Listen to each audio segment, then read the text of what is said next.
সম্মানিত উপস্থিতি, পৃথিবীতে এমন কিছু কাজ রয়েছে যে কাজগুলো মানুষ যদি করে এবং এই কাজগুলো যদি মানুষ পৃথিবীতে করে যেতে পারে, এই কাজগুলোর কারণে মানুষ মৃত্যুবরণ করার পরেও তার আমলনামায় সওয়াব লেখা হয়। এমন কিছু আমলের কথা আজকে আপনাদের মাঝে উল্লেখ করব এবং যে বিষয় নিয়ে আলোচনা করব সেটি বলবো ইনশাআল্লাহুল আজিজ। মিশকাতুল মাসাবি নামক গ্রন্থে কিতাবুল ইলম অধ্যায় থেকে আমি আজকে আলোচনা করব ইনশাআল্লাহুল আজিজ।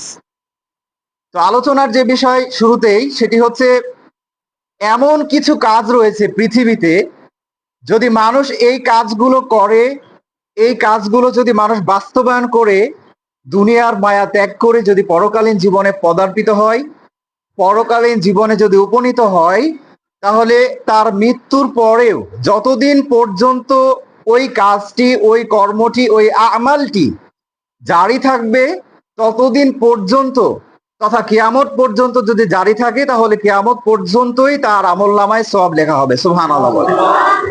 এই সংক্রান্ত বিষয়ে আবু হুরায়রা রাদিয়াল্লাহু তাআলা আনহু হতে বর্ণিত, নবী সাল্লাল্লাহু আলাইহি ওয়াসাল্লাম বলছেন, ক্বালা নবী সাল্লাল্লাহু আলাইহি ওয়াসাল্লাম, ইযা মাতাল ইনসান, যখন কোনো ব্যক্তি মৃত্যুবরণ করে, ইনকাতা আনহু আমালুহু ইল্লা মিন সালাসাতিন, তার সমস্ত আমল নিঃশেষ হয়ে যায়। ইল্লা মিন সালাসাতিন, কিন্তু তিনটি আমল ব্যতীত। কয়টি আমল বললাম? তিনটি আমল ব্যতীত সমস্ত আমল কি হয়ে যায়? ধ্বংস হয়ে যায়, নস্যাৎ হয়ে যায়। এই তিনটি আমলের কথা সামনের দিকে ইনশাআল্লাহ বর্ণনা করব। শুরুতে বলছে যে আমলের কথা, সেটা হচ্ছে আসিয়াহু, যা কখনো নষ্ট হবার নয়, মিন সাদাকাতিন জারিয়া। প্রথম যে কথাটি বলা হয়েছে সেটার মূল যে বিষয়টি সেটা হচ্ছে সাদকায়ে জারিয়া। সাদকায়ে জারিয়া কাকে বলে, এর বিস্তারিত ব্যাখ্যা ইনশাআল্লাহ আমি করব। এবং এরপরে বলা হয়েছে আও ইলমিন ইউনতাফাউ বিহি আও ওয়ালাদিন সলিহিন ইয়াদউ লাহু। এবং এরপরে বলা হয়েছে এমন এলেম অন্বেষণ, অর্থাৎ যে এলেম অন্বেষণ তার নিজেকে উপকৃত করে, যে জ্ঞান তার নিজেকে উপকৃত করে এবং জাতিকে উপকৃত করে। এটা হচ্ছে 2 নাম্বার পয়েন্ট। 1 নাম্বার হচ্ছে সাদাকাতু জারিয়া, 2 নাম্বার কি? 2 নাম্বারটি হচ্ছে এমন এলেম বা এমন জ্ঞান, যে জ্ঞান মানুষকে কি করে? উপকৃত করে এবং জাতিকে উপকৃত করে। এবং 3 নাম্বার হচ্ছে আওয়ালাদিন সলিহিন, অর্থাৎ এমন সন্তান, ইয়াদউ লাহু, যে সন্তান নেককার বান্দা, সৎ বান্দা, অর্থাৎ এমন এক সন্তান যে সন্তান আল্লাহওয়ালা, আল্লাহর ইবাদত করে, রাসূল সাল্লাল্লাহু আলাইহি ওয়াসাল্লামের ইত্তেবা করে, অনুকরণ করে, এর মধ্য দিয়ে জীবনযাপন করে। এই সন্তান যদি তার পিতার জন্য, তার পিতার মৃত্যুর পরে যদি শুধু দোয়া করে, ইয়াদউ লাহু মানে তার জন্য কি করা? দোয়া করা। যদি শুধু দোয়া করে যে আল্লাহ, ইয়া রব, আপনি আমার পিতাকে ক্ষমা করে দিন, আমার মাতাকে ক্ষমা করে দিন, মাফ করে দিন, তাহলেই আল্লাহ সুবহানাহু ওয়া তাআলা তাকে ক্ষমা করে, মাফ করে তাকে জান্নাতুল ফেরদাউস দান করবেন, জান্নাত দান করবেন। সাদাকাতুল, অর্থাৎ প্রথমে যে বিষয়টি বলেছি যে সাদাকা দেখুন এমন একটি বিষয় যেখানে আল্লাহ সুবহানাহু ওয়া তাআলা অনেক জায়গাতে উল্লেখ করেছেন এই বিষয়টি। যে বিষয় আল্লাহ সুবহানাহু ওয়া তাআলা বলছেন, ওয়া মিম্মা রাযাকনাহুম ইউনফিকুন। আল্লাহ আযজা ওয়া জাল্লা বলছেন এই আয়াতে যে আমি তোমাদেরকে যা কিছু দিয়েছি, রিজিক হিসেবে তোমাদেরকে আমি যেটা দিয়েছি, তোমরা তা থেকে ব্যয় করো। সাদাকা হচ্ছে একটি ইবাদার নাম। সাদাকা হতে পারে কয়েক প্রকারের বলতে হতে পারে সেটা মসজিদ নির্মাণ করা, হতে পারে সেটা কূপ নির্মাণ করা, অথবা টিউবওয়েল অথবা পানির যে বন্দোবস্ত বা ব্যবস্থা সেটা হতে পারে সেটা বৃক্ষরোপণ বা গাছ লাগানো, যে গাছের ছায়াতে মানুষ একটু বসবে, মানুষ অক্সিজেন পাবে, মানুষের উপকার হবে। এমনকি এটাও হতে পারে যে মসজিদের মক্তব চালু রাখা। এটা সাদাকাতুন, কি বললাম? সাদাকাতে বা সাদাকাতুন জারিয়া, যেটা বা সাদাকাতিন জারিয়াতিন মানে কি সাদকায়ে জারিয়া বলা হয়। এখন আপনি বলতে পারেন কেন এগুলোই শুধু বলছেন? হাদিসের পরিভাষায় উসমান ইবনে আফফান রাদিয়াল্লাহু তাআলা আনহু হতে বর্ণিত, ক্বালা নবী সাল্লাল্লাহু আলাইহি ওয়াসাল্লাম, নবী সাল্লাল্লাহু আলাইহি ওয়াসাল্লাম বলছেন, মান বানা লিল্লাহি মাসজিদান বানা আল্লাহু লাহু বাইতান ফিল জান্নাহ। উসমান ইবনে আফফান রাদিয়াল্লাহু তাআলা আনহু হতে বর্ণিত, নবী সাল্লাল্লাহু আলাইহি ওয়াসাল্লাম বলছেন যে যদি কোনো ব্যক্তি পৃথিবীতে মসজিদ নির্মাণ করেন, মান বানা লিল্লাহি মাসজিদান, কোনো ব্যক্তি যদি আল্লাহর সন্তুষ্টির জন্য, আল্লাহর কিসের জন্য, শুকরিয়ার জন্য, আল্লাহর সন্তুষ্টির জন্য, একমাত্র আল্লাহর জন্য মসজিদ নির্মাণ করেন, বানা আল্লাহু লাহু বাইতান ফিল জান্নাহ, তাহলে আল্লাহ সুবহানাহু ওয়া তাআলা তার জন্য জান্নাতে একটি ঘর নির্মাণ করবেন। সুবহানাল্লাহ। তাহলে এখান থেকে বোঝা গেল যে রাসূল সাল্লাল্লাহু আলাইহি ওয়াসাল্লামের এই হাদিস দ্বারা মসজিদ নির্মাণের ফাজিলা বোঝা গেল। এবং মসজিদ নির্মাণ, মসজিদে নববী এবং আরো যে সংক্রান্ত মসজিদ আছে, আমরা জানি যে ইসমাইল আলাইহিস সালাম এবং তার পিতা ইব্রাহিম আলাইহিস সালাম তারা উভয় কিন্তু মসজিদ নির্মাণ করেছেন। তারা কি করেছেন? মসজিদ নির্মাণ করেছেন। এটা একটি ইবাদা, একটি ভালো কাজ। এ কারণে মসজিদ নির্মাণ করা হচ্ছে একটি অত্যন্ত গুরুত্বপূর্ণ কাজ, যার বিনিময় আল্লাহ সুবহানাহু ওয়া তাআলা জান্নাতে একটি ঘর নির্মাণ করবেন। সুবহানাল্লাহ বলে। এবং প্রত্যেকটি ইট, যে ইটগুলার টাকা আমার আপনার টাকা বা আমার আপনার মেহনতে দেওয়া হয়েছে, এই ফ্যানগুলো দেওয়া হয়েছে, এই রডগুলো দেওয়া হয়েছে, এই সিমেন্টগুলো দেওয়া হয়েছে, এই বালিগুলো দেওয়া হয়েছে, যা কিছু দেওয়া হয়েছে, প্রত্যেকটি এই বিল্ডিং যতদিন পর্যন্ত সমুন্নত থাকবে, সুউচ্চভাবে থাকবে, যতদিন পর্যন্ত এখানে জমা বা ওয়াক্তিয়া চলবে, ততদিন পর্যন্ত আপনার মৃত্যুর পরে ততদিন পর্যন্ত আপনার আমলনামাতে সওয়াব লিখতে রাখা হবে। সওয়াব লিখে রাখা হবে। একের পর এক কি হবে? আপনার যতদিন চলতে থাকবে আপনার মাথার উপরে ফ্যানটি, যতদিন চলতে থাকবে এই মসজিদের মাইকটি, যতদিন এই প্লাটটি থাকবে, ততদিন পর্যন্ত আপনি মৃত্যুর পরেও কি থাকবে? এই আমলটা আপনার জারি থাকবে। সুবহানাল্লাহি বিহামদিহি। এর পরবর্তীতে দেখুন, সাদকায়ে জারিয়ার আরেকটি বিষয় যেটি বলছিলাম, সেটি হচ্ছে কূপ খনন করা বা পানির ব্যবস্থা করা। এটাও সাদকায়ে জারিয়ার অন্তর্ভুক্ত। দেখুন, পানি এমন একটি অমূল্য সম্পদ, যে সম্পদ মানুষ যদি পানি না পায় কেউ বাঁচতে পারবে? এই পানিটি অথবা এই পানির জায়গা কূপ খনন, অথবা আপনি একটি মোটর সিস্টেম করে গিয়েছেন, এই মসজিদে হোক অথবা এলাকাতে হোক, একটি টিউবওয়েল আপনি দিয়েছেন। এই টিউবওয়েল থেকে আপনি মৃত্যুবরণ করার পরে প্রায় 100 থেকে 200 অথবা 500 বছর ধরে এই টিউবওয়েলে পানি মানুষ পান করেছে, তাদের জীবন কি করেছে? পরিচালনা করেছে। যতদিন পর্যন্ত মানুষ এই টিউবওয়েলের পানি কি করবে? পান করবে, তাদের বাহ্যিক যে কাজকর্ম, সে কাজকর্মতে তারা ব্যবহার করবে, ততদিন পর্যন্ত আল্লাহ সুবহানাহু ওয়া তাআলা আপনার আমলনামাতে ফেরেশতা দ্বারা সওয়াব লিখতেই থাকবে, লিখতেই থাকবে, লিখতেই থাকবে। সুবহানাল্লাহ। এমনকি অনুরূপ ভাবে গাছ লাগানোর ক্ষেত্রেও তাই, এবং মসজিদের মক্তব চালানোর ক্ষেত্রেও একই বিষয়, যে আপনি যদি মক্তবটা চালু রাখেন, যতজন মানুষ কোরআন শিখবে, যতজন মানুষ এখান থেকে আযান শিখবে, দোয়া শিখবে, যতদিন পাঠ করবে, যারা চালু করে গিয়েছে, যারা কি করে গিয়েছে? বাস্তবায়ন করে গিয়েছে, যারা নিজেদের মাল দিয়ে, নিজেদের অর্থ দিয়ে মসজিদকে সহযোগিতা করছে, মক্তব পরিচালনাকে সহযোগিতা করছে, তাদের প্রত্যেকের আমলনামাতেই কি করা হবে? প্রত্যেকের আমলনামাতেই সেই আমল কি করা হবে? সেই হিসাব লেখা হবে। তাদের প্রত্যেকের আমলনামাতেই কিয়ামত পর্যন্ত একের পর এক সওয়াব লিখতে থাকবে ফেরেশতারা। সুবহানাল্লাহ বলে। এর পরবর্তীতে দেখুন, আল্লাহ সুবহানাহু ওয়া তাআলা তার কালামে মাজিদে আরেকটা আয়াত বলছেন। আল্লাহ সুবহানাহু ওয়া তাআলা বলছেন সূরা তাওবার মধ্যে, আল্লাহ সুবহানাহু ওয়া তাআলা বলছেন, ইন্নামা ইয়া'মুরু মাসাজিদাল্লাহি মান আমানা বিল্লাহি ওয়া বিল ইয়াউমিল আখির। আল্লাহ সুবহানাহু ওয়া তাআলা বলছেন যে মসজিদ তো তারাই নির্মাণ করে যারা আল্লাহ এবং আখিরাতের উপরে বিশ্বাস স্থাপন করে। এই আয়াত দ্বারা স্পষ্টভাবে বোঝা যায় যে মসজিদ যে কোনো মানুষ চাইলে নির্মাণ করতে পারবে না। যারা আল্লাহ এবং পরকালের উপরে বিশ্বাস রেখেছে, ইয়াকিন রেখেছে, তারাই একমাত্র কি করতে পারবে? একমাত্র তারাই মসজিদ নির্মাণ করতে পারবে। যেহেতু মসজিদকে বলা হয় আরবিতে বাইতুল্লাহ, আল্লাহর ঘর, আর এটা হচ্ছে ইবাদুল্লাহ, অর্থাৎ কি আল্লাহর ইবাদত খানা। আল্লাহ যে ইবাদত করবে, আল্লাহ যে আমাদের ইবাদত করতে বলছে, এটা আমাদের ইবাদতের উপাসনালয়, যে উপাসনালয় থেকে আমরা ইবাদত করব। দৈনিক আমরা 10 জন, 20 জন, 30 জন, 50 জন, 100 জন পর্যন্ত আমরা সালাত আদায় করব। আর যারা নির্মাণ করে গিয়েছে তারাও কি পেতে থাকবে? সওয়াব পেতে থাকবে। এই সংক্রান্ত বিষয়ে যেহেতু আল্লাহ সুবহানাহু ওয়া তাআলা বলেছেন, আমাদের সন্দেহ রাখার কোনো কি নেই, অবকাশ নেই। আমাদেরকে চেষ্টা করতে হবে যে আমরা কিভাবে একটি সমাজ সংস্কার করব, সমাজে কিভাবে আমাদের সাদকায়ে জারিয়া যে আমলটা, এই আমলটা কিভাবে জারি রাখবো। আপনাদের সহযোগিতায় কিন্তু এই মসজিদটা হয়েছে। আপনারা যদি সহযোগিতা না করতেন এই মসজিদ কি হতো? এবং আল্লাহ সুবহানাহু ওয়া তাআলা কোরআনুল কারীমে বলছেন, ফামান ইয়ামাল মিসকালা যাররাতিন শাররান ইয়ারা। আল্লাহ সুবহানাহু ওয়া তাআলা এই আয়াতে বলছেন যে যদি বিন্দু পরিমাণ, এক কণা পরিমাণও যদি কোনো ব্যক্তি, মিসকাল মানে এত ছোট যেটা চোখে দেখা যায় না, এই তীক্ষ্ণ থেকে তীক্ষ্ণ পরিমাণ আমালও যদি কোনো ব্যক্তি করে থাকে, তাহলে ওই ব্যক্তি কিয়ামতের দিন ওই ব্যক্তিকে দেখানো হবে সে কতটুকু ভালো কাজ করেছে, এবং সে ভালো কাজ অনুযায়ী তাকে প্রতিদান দেওয়া হবে। সুবহানাল্লাহ বলেন।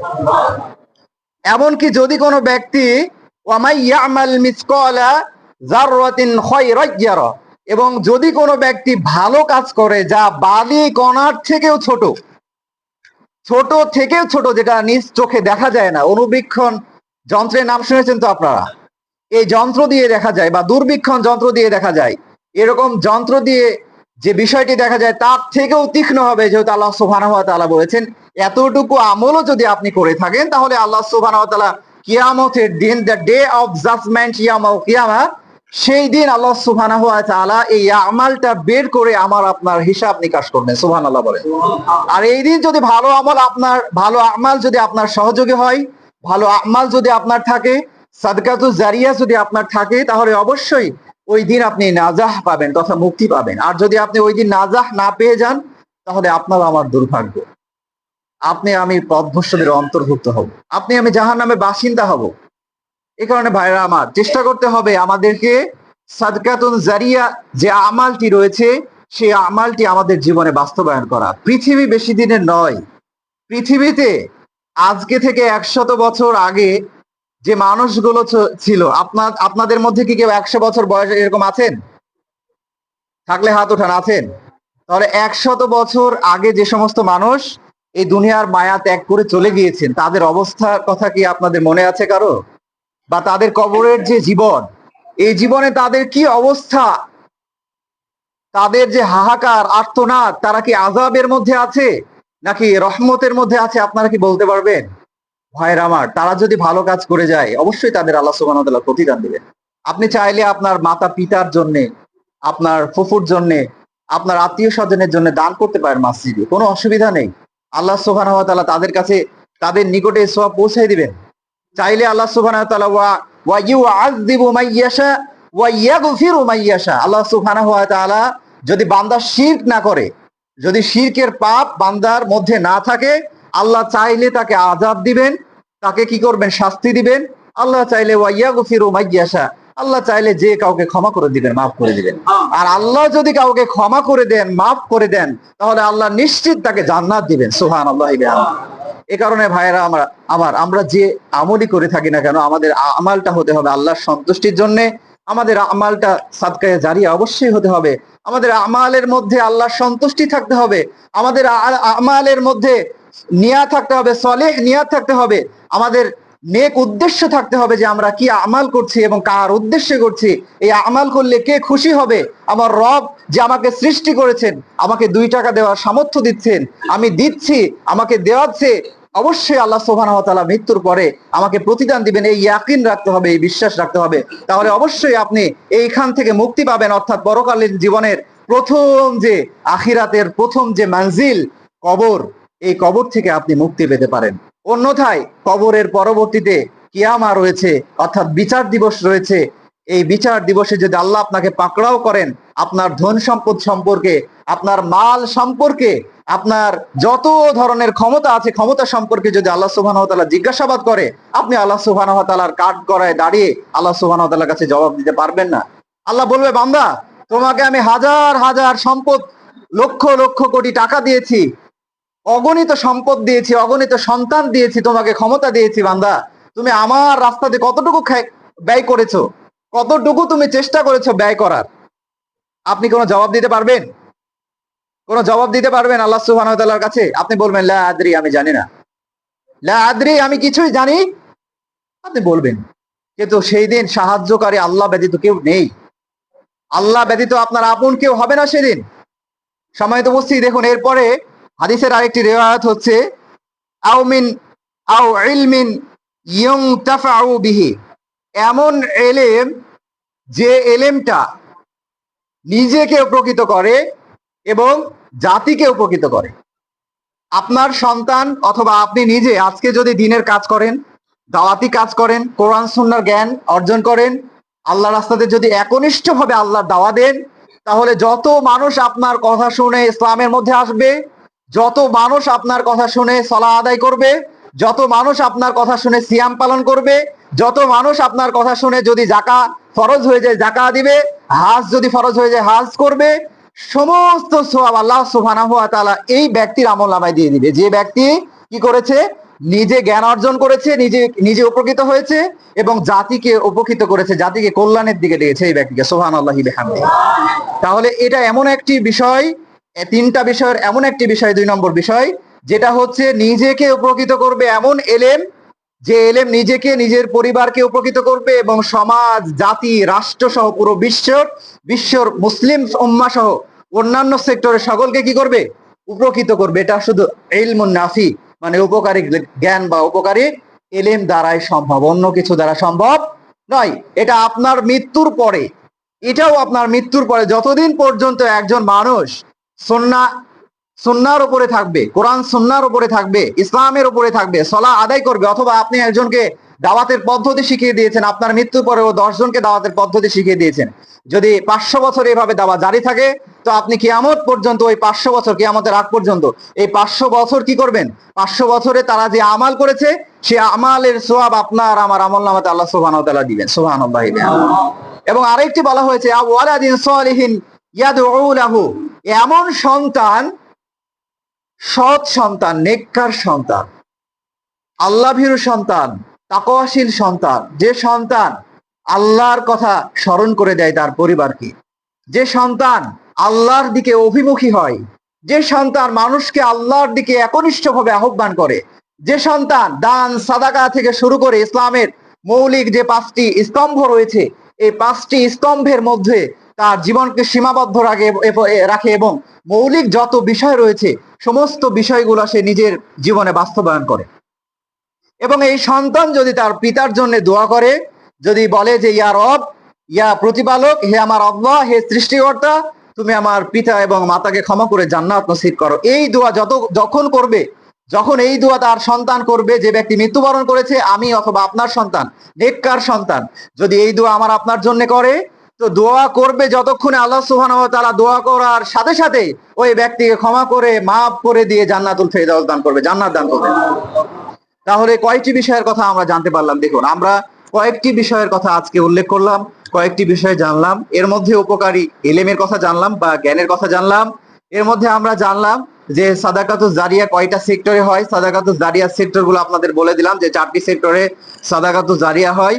আর এই সাদাকাতুজ জারিয়ার যে আমলগুলো রয়েছে, 3টাই কিন্তু সাদাকাতুজ জারিয়া।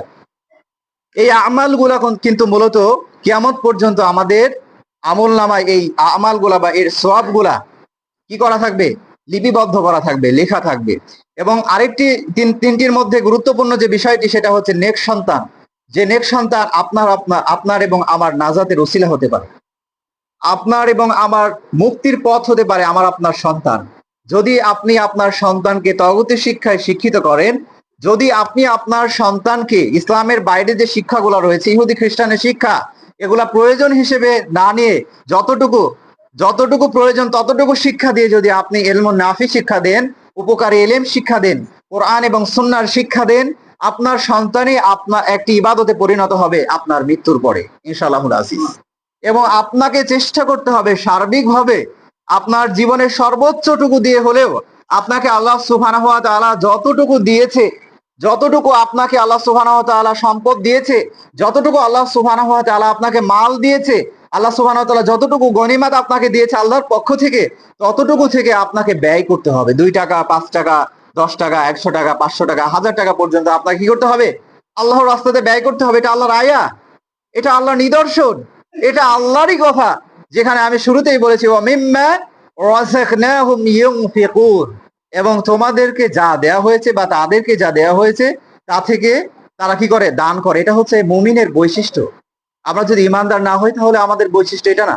এবং আমি আরেকটি আয়াতে বলেছি যে মসজিদ তো তারাই নির্মাণ করে, সূরা তাওবার 18 নম্বর আয়াত, যারা আল্লাহ এবং কি পরকালের উপরে বিশ্বাসী, তারাই কি করে, মসজিদ নির্মাণ করে।